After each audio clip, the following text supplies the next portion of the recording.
Cool. So, a little bit about me. Again, my name is Tarna, sometimes commonly known as the corporate escape artist. What does that mean, and what does that mean to me?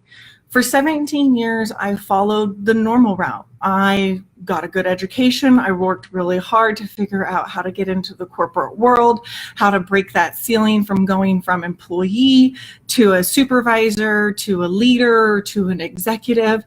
And each time I did that came, yes, more responsibility and more luxury or more of a salary or more of a title. But what also ended up happening was my time. Every time I turned around, it was something else that was impeding into just living somewhat of a normal life. I didn't carry an 8 to 5. My job was pretty much a 24/7.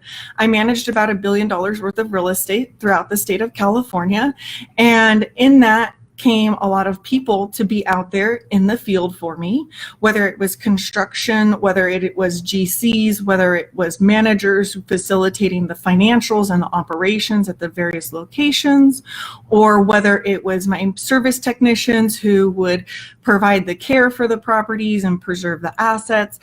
I wore way too many hats. And although I learned a lot about logistics, and I learned a lot about team building and motivating people from entry-level positions, and helped them get to leadership roles where they were making upwards of 6 figures, I started to really understand and see that even though there were all of those benefits and great aspects, that each time I got myself into the boardroom or that core leadership of the company, I would start to see it unravel, or start to see that what their forward mission was, what their company statement was, what they said to their customers, what they said to their clients wasn't exactly what we were saying behind closed doors.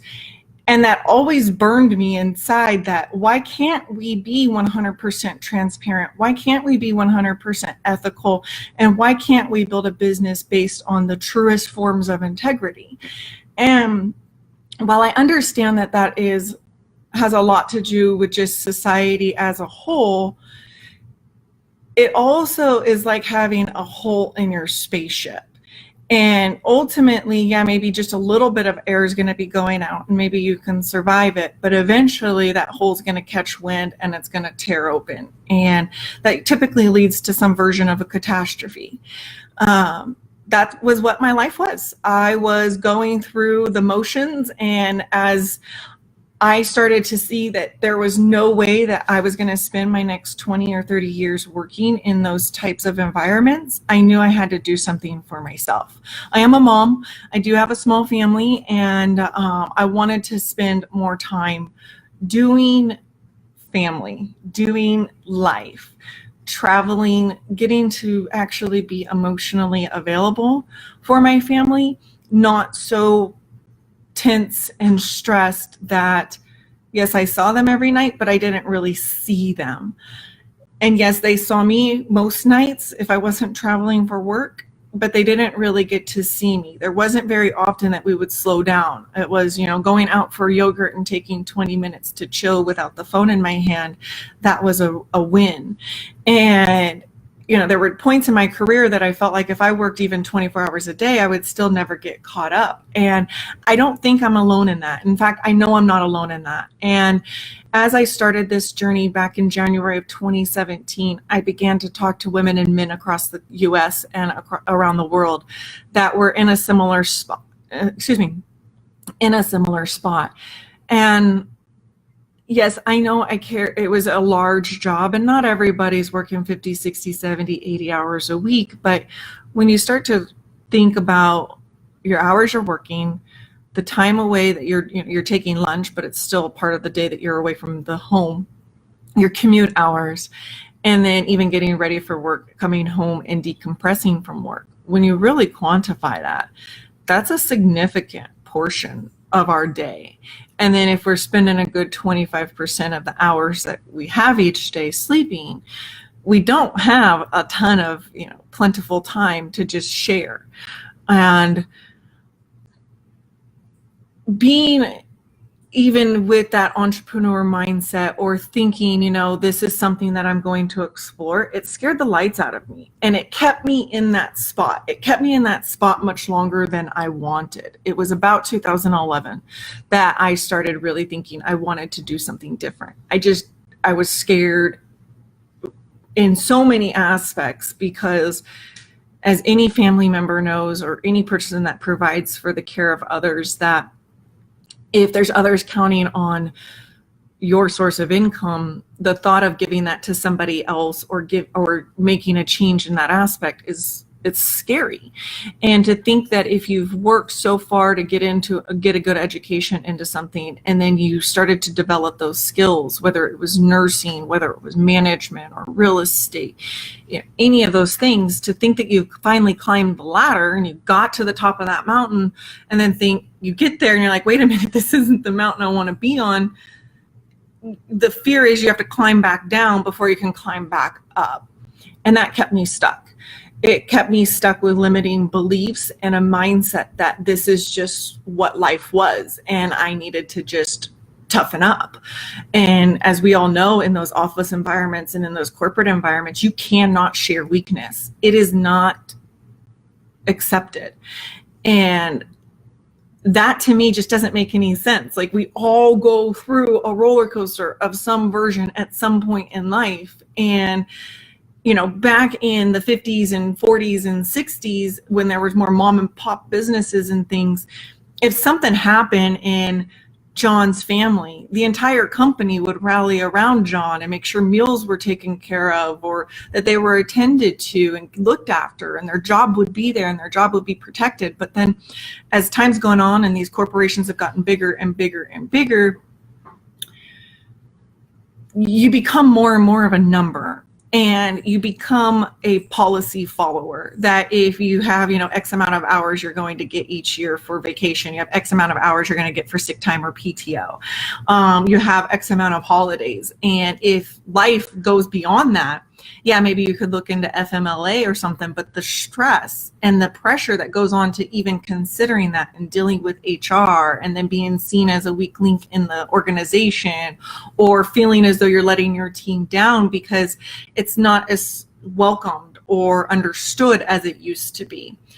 We don't realize it, but that's kind of just layering each portion of our stress, and it's changing our wiring. It's changing our cognitive abilities. It's changing our levels of willpower. We see it with mental issues more and more now. We see it with suicides more and more now. We see it with road rage more and more now, that people are living on their edge. And when life throws them a curveball that we're all so susceptible of getting, that they can't figure out how to catch it, and that they throw in the towel. And to me, that's just BS.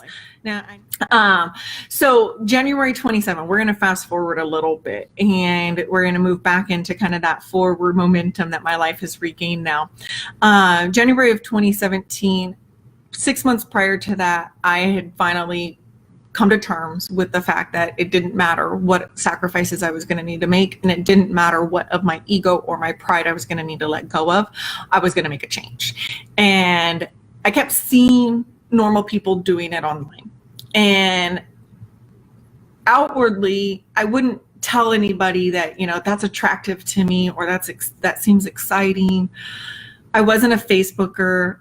I wasn't a social media user for the most part. If you even go back and look on my personal page, you'll see that there was like a 4 or 5 year hiatus. I would put pictures on Instagram that was just basically family related every now and then, maybe once every couple weeks. But I still I would be kind of a creeper, if you will. I was one of those people who would just look at Facebook or would look at Instagram just to kind of check out and just kind of see. And again, I kept seeing normal seeming people on there, whether they were promoting a product, whether they had a coaching system or a lifestyle coach, or a life coach, or whether they had their own real estate stuff on there. And it always seemed so big, and it always seemed so scary, and it always seemed so unattainable for somebody like me. I didn't go to school for computers. Yes, I used a computer at work, but it was, trained on the platforms that the companies had. It wasn't anything of building like a marketing platform where you are literally sharing your business's message with others. Not to mention, I didn't have a business. I didn't even have an idea yet.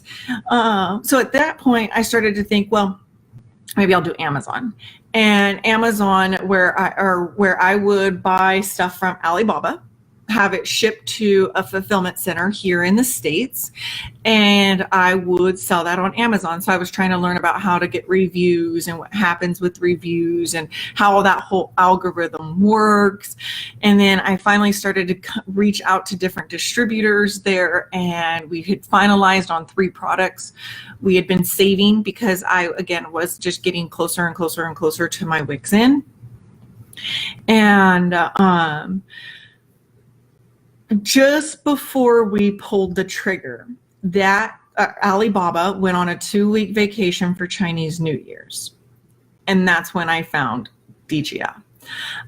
It was a Friday night that I will probably always remember. I remember very vividly where I was laying down, and I was just kind of scrolling on Facebook, and I saw something. I passed it at first, and then I went back and I said, wait, what? What did that say? And I watched the webinar that you initially saw, or that you initially registered, that would allow you access to this group. And at that point, they said that they had a product. That was the missing piece for me. And I had that dream, I had that hope, but I was taking a really big risk that if those products sat in Amazon's fulfillment center, any of you that know anything about e-commerce in Amazon and the FBA accounts, whatever your cubic yardage is for your product, so if you take up 3 foot by 3 foot by 3 foot, they charge you each month for the space that you take up in their warehouse, which makes sense, right? The warehouses have to be paid for if you're going to be storing your stuff there and not in their garage. But I knew I needed my products to be shipped by Prime, or I wasn't going to really be getting any sales. So I knew that I was taking such a big risk that if I didn't sell those low ticket products fast enough, that either the fad was going to pass and I was going to end up with all of this stuff in my garage. And of course, you can only use a little bit of something. You can't use 10,000 of bath bombs. So when I first joined DGL and I watched the webinar, I joined directly from the webinar. And at that point, I was still just kind of, I knew what I wanted, but I didn't know exactly what I was looking for. I was still so blind to online businesses. I didn't understand webinars. I didn't understand Facebook advertising. I didn't understand attraction marketing or email marketing. English and writing has always been not my favorite. I've always loved math and science. To me, English just took too long. And going through their process and getting welcomed into their community, I was blown away. I, for so long, had felt alone in the thought of wanting to build an online business. And then I got into the community, and just person after person after person, I'm like, there's so many more of us than it feels like. And then once you get started, you feel like, okay, everybody's doing it, but really no one knows what a digital marketing business is in the big scheme of things, even if it feels like a little bit. We're still in a really critical transition period of advertising with social media even really being a thing. And in the big scheme of things, social media is even still kind of brand new. And so the further I got into it, and the more that I started to understand, and as I started to go through their basic training, it was just light bulb after light bulb after light bulb of, I can do this. They have a roadmap for me. They tell me what step A is. And come on, guys, it's nothing different than when you go to a job and they have a job description or they tell you what you're doing today. And I'm like, okay, this will work. This will work for a busy mom like me. This will be something that I can do. When I sit down, I can look at the step that I'm at. I can do that step and I can move right forward. I see a couple of you guys logging on. Say hi. Let me know that you're here. Or let me know who's here. I'd love to hear a little bit more about you. So I just got more and more excited the more that the veil was pulled back as to what we could do and what this skill set actually really stands to provide for you guys.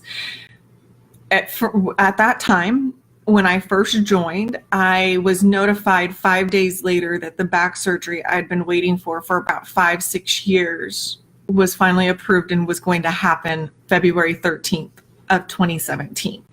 And so, of course, at that point, kind of life blows up. And I have to shift off all of my responsibilities to 3 different leaders in our organization. I needed to rearrange meetings that I had already pre-planned. I needed to rearrange travel that I'd already pre-planned. And so everything kind of went on hold for me to move forward with this business for a few days. But on each Saturday and each Sunday, I still stayed in it because, like I said, there was that fire inside that I knew I wanted something different. I just didn't know how I was going to get there. But along with that that fear of, and that anxiety of shifting everything off and handing my workload over to others and hoping for the best, that when I came back, stuff was still okay and situated, came you're going to be without your income for 3 months. And yeah, you get disability when you have back surgery, but as we all know, disability is not the same as salary. And because at that point I was a high earner, my disability wasn't even close to 30% of the income that we had. And that had happened. That was the second time. I've been a single mom for most of my son's life, and I've been his sole provider. So when that happened to me in 2011, when I got hit head on by a distracted driver, overnight, I couldn't work. And didn't expect that. Didn't expect to get teary-eyed with you guys. So overnight, I couldn't work because somebody else was looking at their cell phone when they were driving. And that takes a huge impact on someone's life. I had my first dream car. I had worked my butt off to get this little Mercedes sedan that I'd been I wanted this in certain interior and I wanted this certain color and blah, blah, blah. And you guys know, if you work really hard for something, once you get it, you take it serious, you value it. And that was totaled, and I had been working on one client for 18 months and I stood to gain $100,000 bonus from this client, and the meeting was the day after. And I couldn't attend that meeting, and the meeting had to get canceled because I was the one leading it. I was the one who had built that entire business relationship. I was the one that had spearheaded the contract to help their company out. And so my life just went on halt then too. So in 2016, when they told me I was having back surgery and I would be without my income again, all of those same things came back. Now, given in this situation, I had a little more time to prepare, not much, because they literally called me the week after I had joined DGL's community and said the back surgery was scheduled. And then it was scheduled for basically 10 days. I think it was 10 or 14 days that I had. But then too, I knew that I had to float myself for enough time to get to the first disability check. And so then going through those emotions, and then going through the emotion of, okay, they are doing a back surgery on me. And if I don't come back, who does my son go to? And just crazy, crazy emotions that we all deal with, whether we have lost somebody, whether we've lost a job, whether we have started to follow any of our dreams. And all I could think was, if I had never been in that car accident, I wouldn't have taken that webinar so serious 6 years later. If none of that stuff had happened, I wouldn't have been able to have what I call therapy in my bed after my surgery. So after the back surgery, when I was strapped to an ice machine around my waist, my laptop sat on my knees and I built this business. And I had that driving force that no one was going to define me anymore. That if there was a physical limitation, if there was a roadblock, that I needed to position myself into a spot. I have never, ever gotten emotional on a live. You guys are seeing the first one. Or even any of the damn videos. This is good. I'm glad this is just happening. Anyhow. But I knew I was never going to be defined by it anymore. I was still looking for that perfect roadmap. I was still figuring this roadmap here that we offer you out. But I had that fire. I'm going to pause for a second. Jessica, I'm getting emotional with you. I'm sorry. That totally is not what my intent was here, but this is real talk and this is real life. And these are real things that we deal with. But Jessica, please tell me a little bit about what's inspired you, kind of what's been nudging at your heart that's been making you want to build an online business or wanting you to have more control over your schedule and your say. So coming into the community, they were a refuge. They were somebody that I could turn to. They were forward thinking. They were positive. They were an escape. They were an escape from something I couldn't change. I couldn't change my physical abilities. I couldn't change being stuck, but I could change starting to build. And I took those little steps. I started thinking through what would life be like if I didn't wake up every morning to more emails in my inbox than any one single person should ever have in a company. Starting to think about, oh my gosh, if I'm not managing 80 people, how much more energy am I going to have for my son? Starting to think, oh my gosh, if I'm not working 50, 60 hours a week, will I be able to be consistent with yoga or the gym? Would I be able to get my health back on track? Would I be able to dissolve some of this anxiety that had just built up? And looking back, I didn't see how wound tight I was. Every day, I get reminders on my Facebook memories about what it was like 7 or 8 years ago. Most of them are 7 or 8 years ago because I was most active on Facebook on the 2010, 2011. And then I took my hiatus that I was talking about earlier. But when I see those reminders of, I woke up at 4 a.m., made it to San Francisco, got back, hit the grocery store, picked Jonathan up, we did homework, I made dinner, and now I'm about to crash. Whew, what another day. Like, I see those things all of the time because that's what was happening in my life. That's all I had to talk about.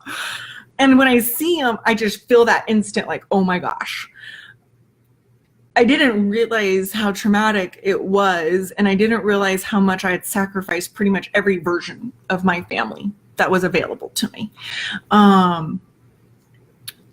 until I'd gotten out of it. And actually, Jay and Michelle's is Jay Poco's wife that you see here on the live today. I've even heard her say it too, of as you start moving off those layers, those chains that were so light that you couldn't feel until they were too heavy for you to break. As you start pulling them back and you start living a little bit more, everything changes. It changes in a way that you couldn't tell me today. You could, even Jessica that's watching right now, even if she sat down and wrote out everything and then looked back at it in a year after she was able to shed some of those extracurricular activities we have to do to make sure we're a good citizen and pay taxes, and then read it again in a year and look back, you would taste a completely different tone and a completely different texture. You would see things you haven't seen for a long time. You would feel things you haven't felt for a long time. And you would be the person you probably haven't been for a long time. So I hope that anybody who sees this as a replay, because apparently no one's logging in with me live today, but that's okay. I know we're busy. That's what I'm talking about, right? It's important for you to bet on you. It's important for you to believe in you. And if you're seeing this, there's a damn good reason that this is before you right now. There is a checkout link in the comments. There's a checkout link in the comments of every one of these lives that we put on for you. And our hope is that you start to see us pull back the veils of what our real lives look like, why we're here, why we've considered these journeys, why we've done these journeys. As you start to see these veils get pulled back, we want to be that saving grace. We want us all to walk around with t-shirts on that says, I was there when we changed 10,000 people's lives. That's what we want to do here.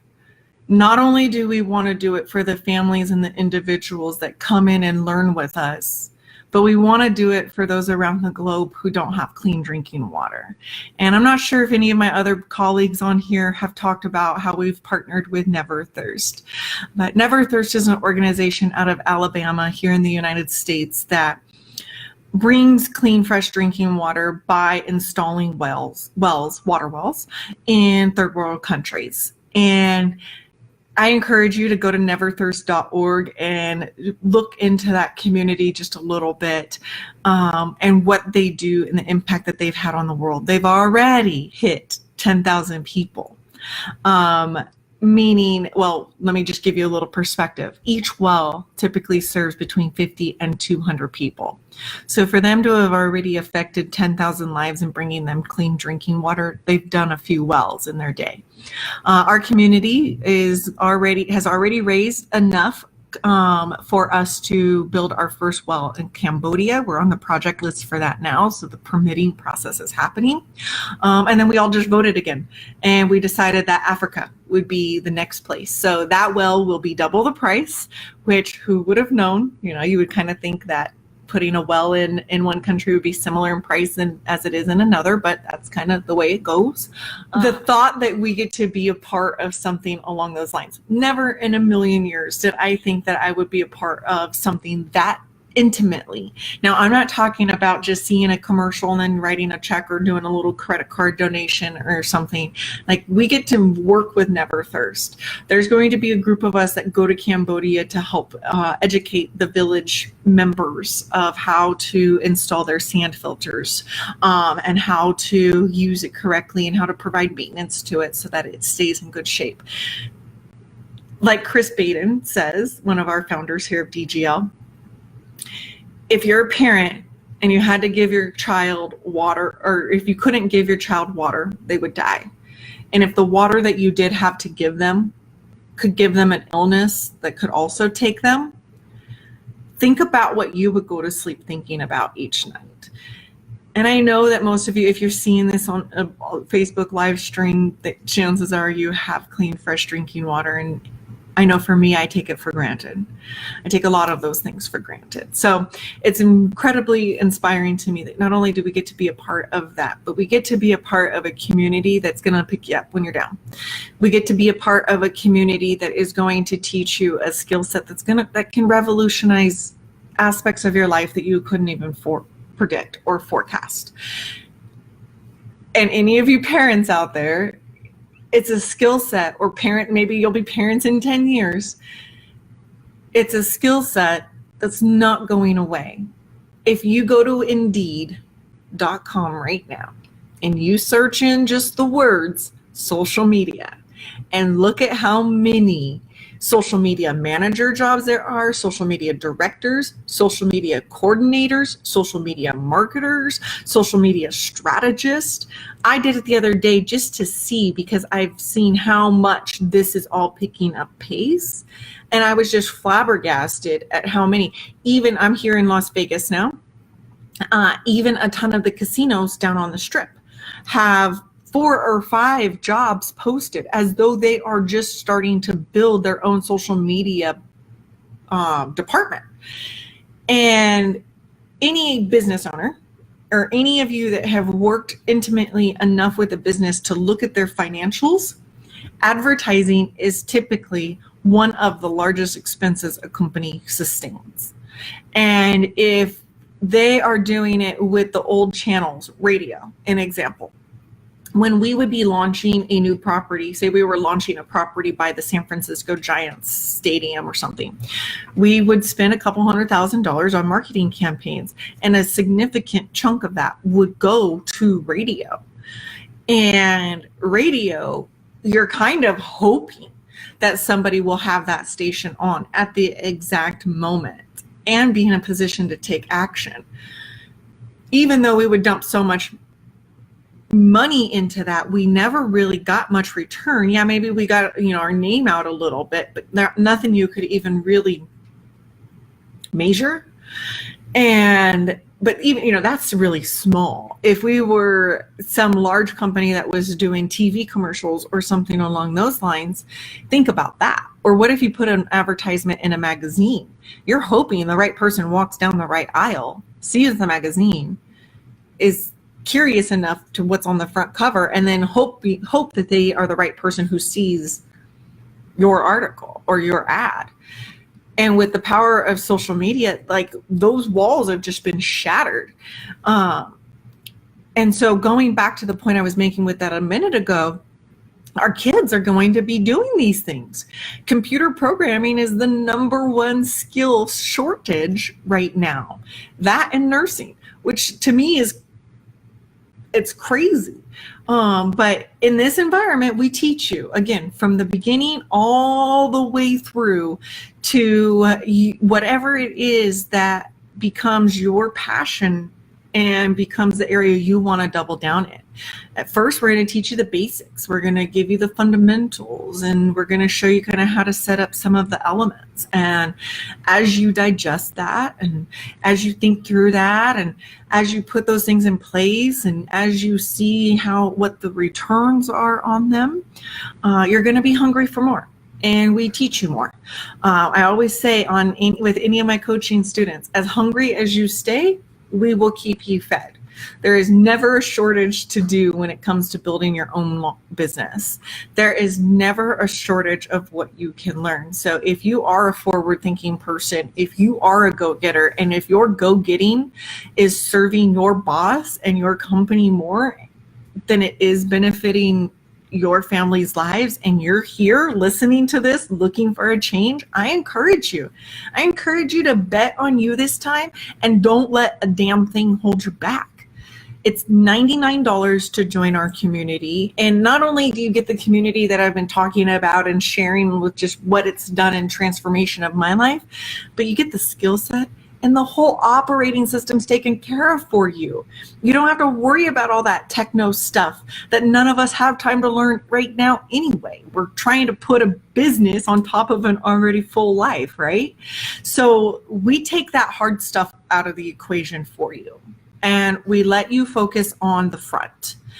And as you really start understanding that, and as you're ready to take this from being a supplemental or an additional income, and you're looking to take this to be a replacement income, then we can really start even ramping up and digging in more and learning more.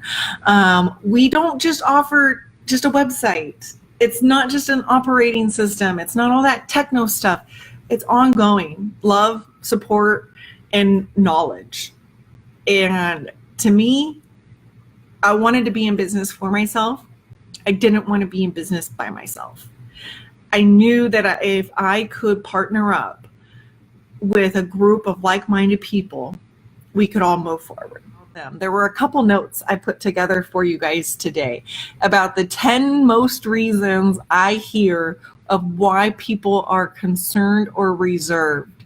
And like if I had even $1 for each time I've heard these things, I would be probably a little dirty rich.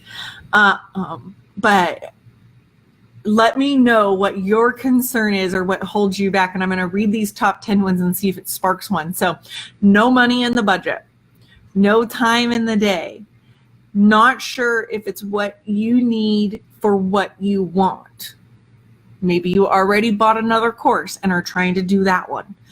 Maybe you've been burned by bad marketers in the past who underdeliver and overpromise. Maybe you're afraid you're going to try and you're going to fail. We all have that. You don't think the courses work. Maybe you've bought courses in the past and you never went and did anything with them. So you just feel like, okay, that's just dumping my money down the drain. You don't want to invest until you've made money in your business. We all hear that one a lot too, and that's like, I get that on the surface level, but when you really stop and think about any business that you start, no matter what it is, you're investing somehow. You're going to be investing in the learning of it. You're going to be investing in even figuring out your business license. You're going to be learning in investing, or you're going to be investing in just figuring out the name of your business, what you want to offer in your business. All of it is an investment.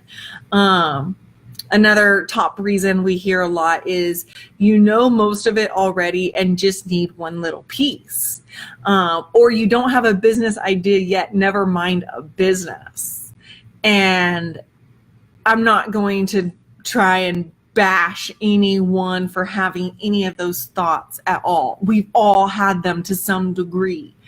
But there's a reason why online businesses are taking off. There's a reason why we're all here, even on Facebook. We like it. We like the convenience. We like the convenience of an online business, just like we like the convenience of a one-click buy on Amazon, right? If it works in our life, if it's easy for us to do, it's going to be something we'll put our time and energy to. And that's what I encourage and I want to leave you with even today is we've taken the guesswork out. We've simplified it.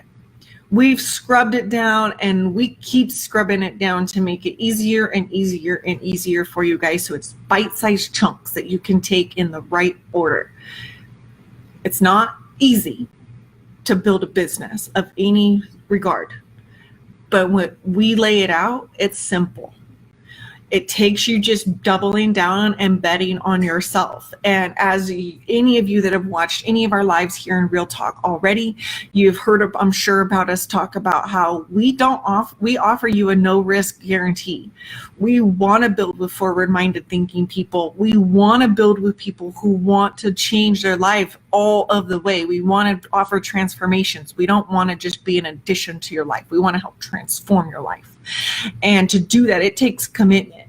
And it takes all of us to pitch in for one another to make sure that we're all okay and that we're all moving in the right direction. But yeah, it's a community that you can't just go and get. And yes, it does take an investment. But my friends, if somebody tells you that they can do these types of things for you and you don't have to invest in time and money and energy to put it all together, I caution you to tread real lightly with something along those lines, simply because it's going to be so short-lived. You want to have skin in the game. I want to have skin in the game. I work really good under pressure. I work really good when my back's against the wall. And that's what my team helps me with. So I hope that you enjoyed spending a little time with me again today. Again, my name is Tarna. Thank you for staying all the way until the end. I appreciate it. And until next time, stay legendary. I'll see you all in the members area. Bye-bye.